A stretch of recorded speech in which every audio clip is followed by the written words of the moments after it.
Hello, this will be part two. We've moved Dave around for a little better backdrop here. We're still in the Bloody Basin, same spot. And see our little creek bed going here, which should be a lot more water, but we're experiencing a drought here in Arizona. And now that Dave has taught you how to live a long, happy life, unfortunately, you're going to die. So on the way up here, Dave and I were talking a little bit about the Egyptian Book of the Dead, and Dave seems to know a lot about it. And Dave and I just seem to have a lot in common, like we knew each other for many lives ago. And I know a bit about the Tibetan Bardo, which is when you die, you're still communicating on the other side, or you can hear the other side. And the Tibetan Bardo, they try to teach you, talk to you about the steps you're about to go through in life. Well, interestingly enough, I'm talking about this to Dave, and it very much mirrors the Egyptian Book of the Dead. So now we're going to let Dave, is pretty up on this, we're going to let Dave talk about the Egyptian Book of the Dead. Dave, so why don't you tell the people a little brief history about what you know about the Egyptian Book of the Dead? Sure. Well, yeah, I think we were also talking about the Tibetan Book of the Dead as well, but they're very similar in that Bardos are segments of the experience of transition from one reality to another reality, hopefully accumulating in the clear light of reality. It kind of goes back to go to the light, you know, you always hear the story. Yeah, that's it. Kind of like that. You're right, and it makes sense from the perspective that whatever occurs in the physical world is just all happening, and the only thing that we really can control is our emotional life. And I like to think of it as how we experience the emotional scale that goes from depression and hopelessness at the lower end, where there is no energy, in this transformation of all this wonderful energy into the physical world, to love and divinity, which is the ultimate amount of energy experience, and the accumulation of the clear light of reality, so to speak. So each day of our lives, there's only one thing that I believe that we control, and that's our emotional state. And it's necessary to create an awareness of what you're experiencing emotionally, as emotions are signposts to tell us where we are. The Bardos were, in the ancient Egyptians and Tibetans, their different states, whether it was a state of fear or hopelessness or anger, and I'm moving up the emotional scale, hopefully, to the point of maybe pride, and then at some point these very low energy vibrational emotions transform when we become accepting and appreciating, and then we start to create real energy in our lives. And therefore our emotional health, I believe, is directly related as our nervous system and our brain extends far beyond this base of our skull. It is our entire nervous system. And therefore, if I were to smile and raise my emotional state, at the same time, these nerves, fibers that run all the way through my body, excite my immune system, make it more functional. If the opposite occurs, if I am in a state of depression and hopelessness, the amount of energy that I am able to transmit to the cells of my body, from the energy to the physical world, I have no energy at all, and therefore I will start to die or create a disease state almost immediately. I think I heard it said that our DNA doesn't live for us we live for our DNA. And obviously we know that we have DNA in every cell of our bodies. And as we send these emotions and energy through our thought processes, we actually physically change the message that goes from the proteins that extend themselves from every cell in our body into where the DNA is, and the electrical negative and positive proteins change shape, sending signals to the DNA, and that tells the DNA how it should express itself. And if we send enough negative signals through our DNA, we can affect a negative change in our physical experience.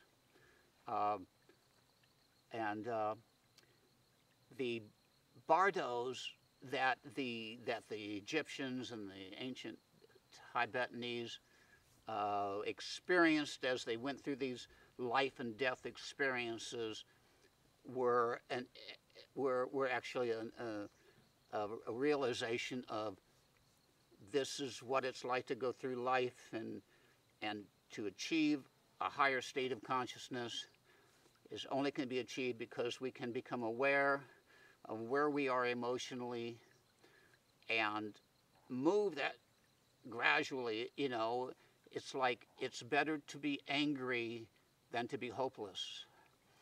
But it's also better to be accepting than it is to be angry. And it's also better to be cooperative than it is to be prideful. And we can create more and more energy and have a direct impact as the vitamins and the nutrients that we were talking about earlier are all working on the level of the atom, and at this level of where the energy is really created. Therefore, we are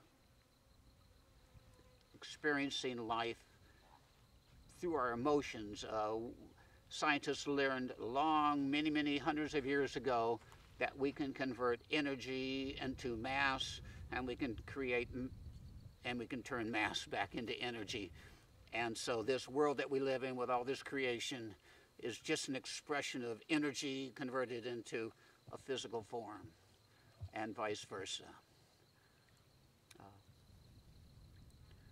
And as Ron panoramas around this wonderful little spring that we're sitting here next to, I can feel my spirits are certainly rising to a higher level of just being in this environment and having ourselves be away from the city. Yeah, this is, Dave and I were talking about the reason they're trying to take us and get us away from nature, get us into concrete jungles living in the cities, which is Agenda 21, is that so we lose this part of us, this godly part of us, I call it, better term, yes. our soul, and they don't want us to have a soul because they want to control our thoughts and our being. Yeah, you know, and I believe there are certainly forces that would like the world to go that way. I don't believe it's going to go that way for 1 minute, even though there's a lot of forces trying to push us that way. I believe that we are part of the universe, and the universe is expanding in every direction continually, and as we are part of the universe, it's our role to keep expanding ourselves in every way we can, to be part of the leading edge of creation. That creation is going on all around us, and to live our lives as an emotional journey.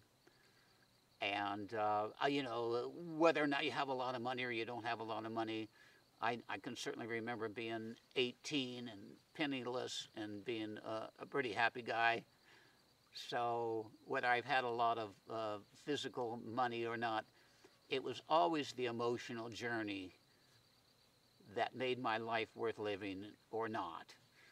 And I think we all run into that experience. It's all been said in probably 1,000 different ways that, you know, and materialism is bad. Well, I don't think materialism is bad. I think materialism is wonderful.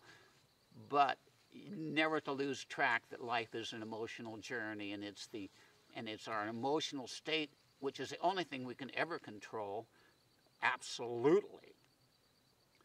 And even it requires some dedication to allow us to achieve that goal.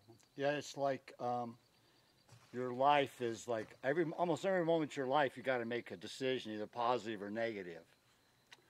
And it's up to you to make a positive. Now, if you can cheat somebody, or you can be honest with somebody, you could just take that on and on and on and on and on. And going back to what you're saying about those decisions, are put before you every day of your life, and you're just trying to. We got a beautiful raven right behind us. Do I? Yeah, right. Great.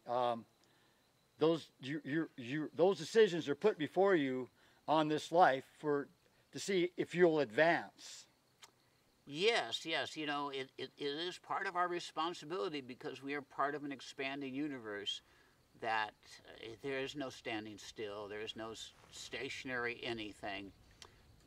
You will continue to grow, or you will be drug along. Yeah, Dave and I could have went to a topless bar today, but we chose not to go to a topless bar.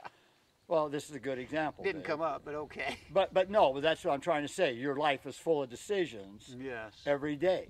Now, we're up here trying to share knowledge that we know is good knowledge. Right. Get my point? So we're trying to be a positive part of the system. Right. I can appreciate the female form, but well, we all can. But I'm just saying to you that there's a place for that, and there's a place for. Get my point? Certainly. And in this day and age, it's up to us older guys that have survived and have knowledge to share it with other people. And that's why I spend so much time making my videos. Yeah, that's a wonderful thing you do, Ron. Yeah, and I go out of my ways to find people like Dave or my Hopi friends or whatever, because these things need to go out now. We do not need to keep getting bombarded with the TV, the music, the radio, the newspaper, and all that is just there for one thing, to steal your soul. And I'm here doing my little bit to help your soul. And Dave's trying to help your soul. We're not trying to sell you religion. No. Or nothing like that. Religion, we're in religion right now.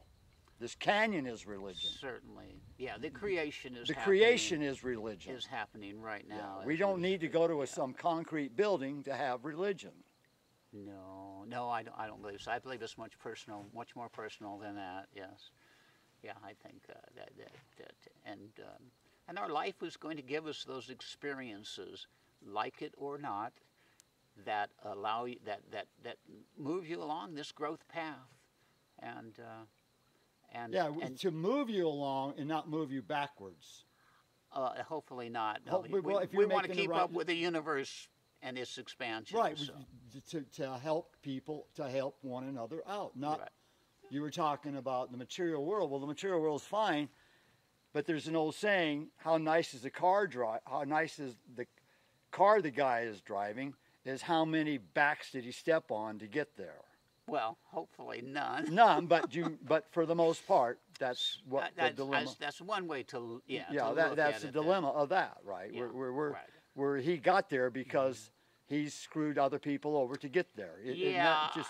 I don't think that necessary. As a matter of fact, I think just the opposite is probably the reality, that the higher we can create our emotional state, the universe wants us all to prosper and to have a beautiful life. And I believe the universe will intercede if you keep yourself in a high vibrational state and allow things to manifest in your experience that are beautiful. And they could be physical, they could be a new car or a nice house or whatever it is, but it certainly is nice to have the universe working on your team. And I believe that if we want to have the energy of the universe on our team, we need to keep our emotional state at a point where we create power in our life. Positive energy, in other words. Certainly, yeah. This is going to be the end of part 2. And The end of part 2. as always, God bless. And Dave, wave goodbye. And then All right. we'll Thank try you. to come back to It you. was fun. God bless.